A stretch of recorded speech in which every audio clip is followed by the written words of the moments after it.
I had a rather tough childhood, and I had promised myself that I was going to marry into wealth no matter what it took. Now, I wanted the soft life, and I just wanted better for myself. I wanted something different from what I knew growing up. I wanted to blossom as I grew in my marriage, not the other way around. I didn't want to find myself in an environment that was going to stifle my growth, aspirations, or dreams.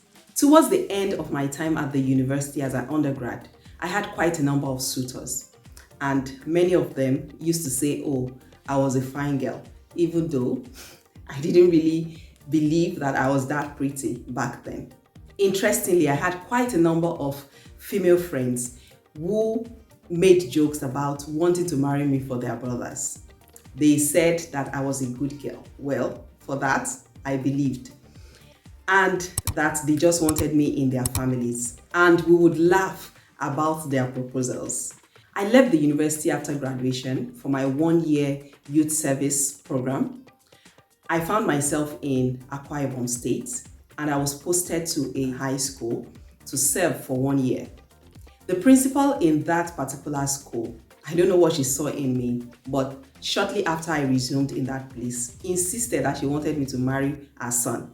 I told her I was already in a relationship, but for months she would still ask me to reconsider until she saw that I was really serious about the fact that I was not changing my mind.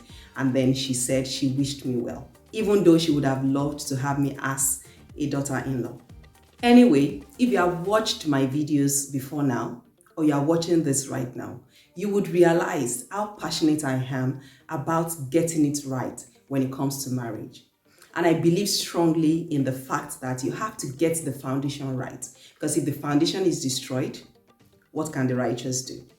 And that is why this channel is here, to give you resources that will guide you to make the right choices. So at this point, let me take a pause and encourage you to go through this channel. There are so many videos on relationship and marriage that will bless your lives. And if you are yet to subscribe to this YouTube channel, you really should. And of course, share these videos with your friends. I have listed the playlists in the description box, so you should really check them out. Now, back to my story. As at the time all these men were coming to me, seeking for my hand in marriage, I had to make an informed decision.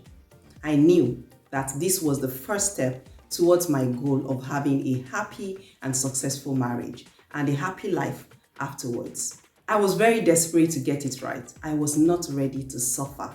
No, my goal of having a soft life was there, and it was right in front of me. My eyes were fixed on that goal. To this end, I had to look at each person's level of wealth. Now, this was a criterion that was very important to me, and I was not willing to compromise it for anything. And I remember how I always used to say that I was fragile and delicate, even though I was a rather tough human being. Anyway, I wanted something that was going to preserve my soul, my spirit, and keep me in that place of softness. To achieve this, I had to plant myself in the midst of real wealth. So what did I do? I got to work, and I assessed the net worth of each of these suitors. Guess what? My husband happened to have the highest level out of all of them. I chose to go with the one that had the highest level of husband materialness. Yes, you can call me materialistic at this point.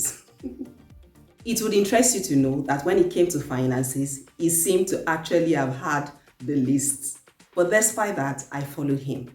And the reason was very simple. He was wealthy. He was rich in his mind and in his spirit. He had a deep reverence for God. He respected women. His value system aligned with mine, and he was intellectually sound. Basically, his core value system oozed wealth. I knew that was what I wanted for myself. I wanted a wealthy father for my children. I didn't want a man that had nothing to offer me other than money, or someone who did not have the intellectual capacity to be a father and to show my children the way to live life purposefully. Now, is money important? Absolutely. However, what a man has in his pocket or his bank account necessarily should not be a yardstick to whether it will be the perfect fit or not. Instead, his attitude towards money is what you should really concentrate on. And I put it to you that instead of focusing on what he has in his bank account, focus on what he has in his mind and his brain. Some people are what we can easily call money misroad because all they have is money.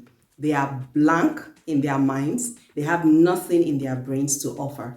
In actual fact, they are morally and mentally poor. Now, you don't want that for yourself.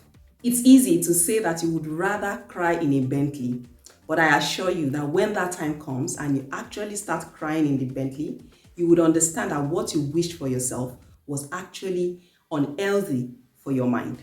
For your peace of mind, marry a man that is wealthy in the areas that truly matter. The money in his pocket should be the icing on the cake.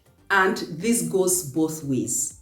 Do not marry a lady who has nothing to offer other than her looks. Look beyond the looks into what she has in her mind. How rich is she in her soul? That is what you should concentrate on. Is she rich in spirit or she is poor? If not, you might encounter a lot of problems in that relationship along the line. I hope you have been inspired by this video. If you have, please share this video with your friends. Click on the like button. Give this video a thumbs up. I would really appreciate that. And I would love to read from you. So please drop a comment in the comment section. And like I said earlier, subscribe to this YouTube channel. Remember to go through the channel. There are so many videos that will bless your life. Thank you so much for watching this video. Until I come your way in the next one. Bye-bye.